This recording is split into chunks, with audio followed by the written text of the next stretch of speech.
seem like this channel was about to fade into obscurity due to a lack of new content. It's all because my life was going through some radical changes all at once. While content was getting filmed, getting it out into something that was presentable was a whole different issue. The big three that all connected together were going on. The short version was rediscovering God, and thanks to Him making my life better and taking it into a whole new direction. From that, two other things happened. I had emergency back surgery and moved from New York to Kansas City Metro. And in all of that, one of my personal questions was, would I be able to ride roller coasters again, comfortably and safely, without any issues?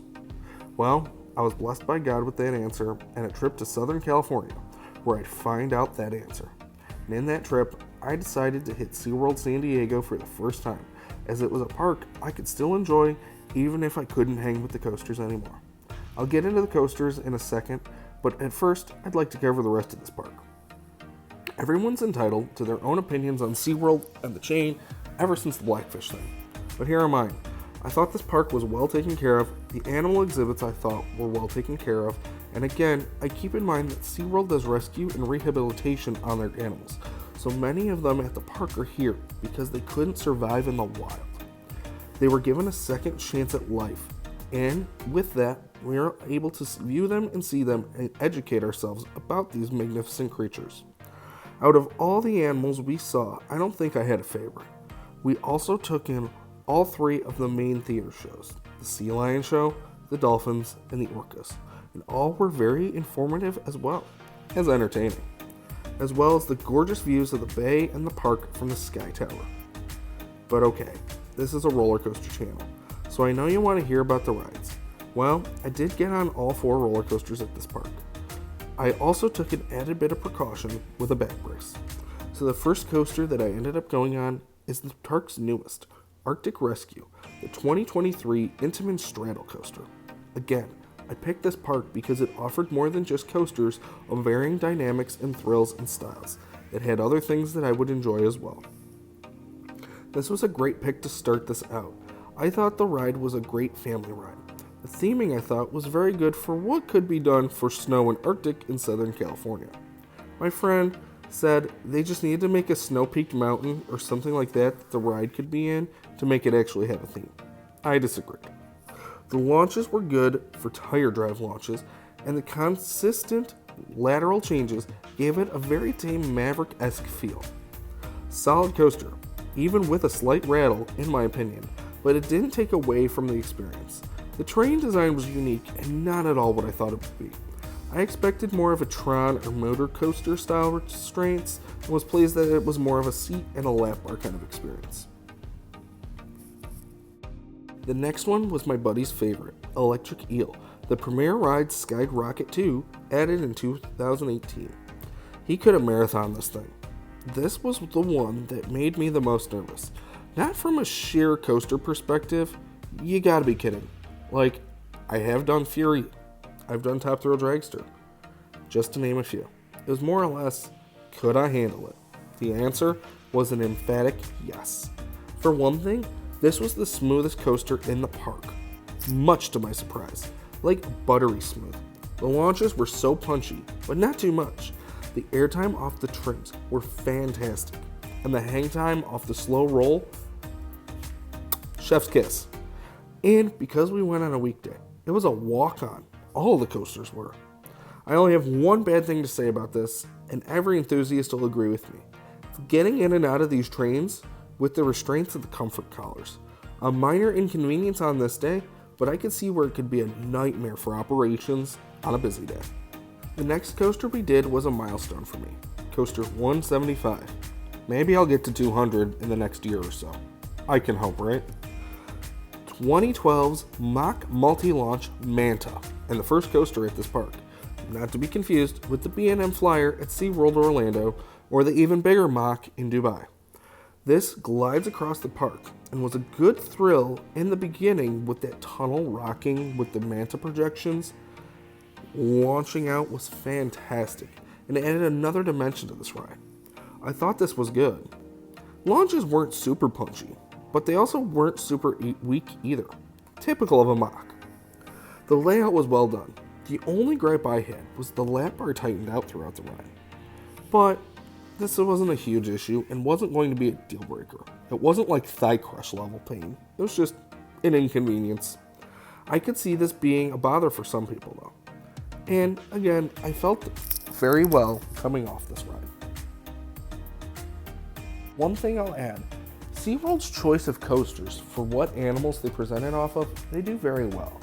This thing did feel like it glid very well, representing what a manta ray could do, much like the flying coaster gives the same kind of feel in Orlando. I will also say the same thing about Electric Eel, feeling punchy and kind of erratic and slithery, just like an eel would. Very well done on SeaWorld's part, picking types of coasters that better represent the animals and themes they're going with. You don't get that in every kind of park. The final coaster left in the SeaWorld lineup, the 2020-2022 edition, Emperor, the B&M Mini Dive. I love Valraven and Yukon Striker, so I was excited to get a chance to try out a model I had done times and time before. But this one was a mini one, so it was going to have a little bit of a different feel. And seeing that I love the B&M Hypers, I figured this was a good test to see how I'd feel with that floater airtime drop. That 143-foot drop at 90 degrees gave me that exact sensation that I was hoping for. That floater airtime that I love. Add in a quick, fast layout with no mid-course brake run, and it was an awesome ride. The vest restraints didn't bother or tighten too much as they can on some of the bigger ones. I did feel like the ride could have had a couple more elements, at least one, but I thought it was fantastic. I also felt internally relieved that I could handle it. I had a good baseline to know if I could handle it bigger brethren that I hopefully and eventually will get to re-ride again. We did this 3 times in a row. I took the far right seat each time in all 3 rows, and I didn't have a bad ride in any of them. Overall, I thoroughly enjoyed my time at the park, and it honestly made me wish I could share it with my daughter. She would have loved the animal exhibits and shows. I look forward to bringing her to one of them in the future. The park was clean and well kept. The rides were enjoyable and the atmosphere was chill. And the exploration vibes felt right at home in a SeaWorld park. To cap off an awesome day of coasters, we drove up the highway to Anaheim to go to my first ever Anaheim Ducks home game. And we got a win. And I got to enjoy 2 of my favorite things in the same day that I don't normally get to do. So not a bad day to spend a day, right? For the coaster collection, I do think this park is very well balanced. There is a lot more on the family side, with the really big thrills being Emperor and Electric Eel. The other 2 are definitely more on the family side. This park could use a kiddie coaster and maybe one more thrill ride. Again, I also have to throw in that it was during refurbishment time of the year for Journey to Atlantis, so we did not get that ride as well. But I could see that also being, again, in that middle tier family thing. What this ride I think park could use next? That's a great question. Definitely think this park could use another looping coaster and probably one with a chain lift. Most of the rides here have launches due to the strict height requirements.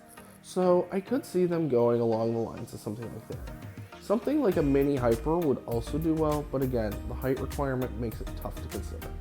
The real thing, if we're talking the new SeaWorld or United Parks thing, is this park doesn't have a lot of flats and could use a couple more bigger thrill flats, if anything. Something like a Scream and Swing or something like the Jolly Rancher remix or something else along those lines. I think that would be some great additions to this park. But it's also not what this park's purpose is, so it's interesting to see how they will continue to fill in and add things here in the years to come. Maybe we should do it all over again, with a more coaster theme park. How about Knott's and another Ducks game? So stay tuned for that one. While I appreciate the support and the views for those who make it to the end of these, I hope to try to get some more consistency with content in the future. But time will tell if we get there. I have some new videos in the work to fill in the void from last year, as well as what other coasters we've hit since that Epcot 2022 vlog and the Velocicoaster review. So keep an eye out for those in the future. As always, thank you all for watching, God bless, and we'll see you in the parks.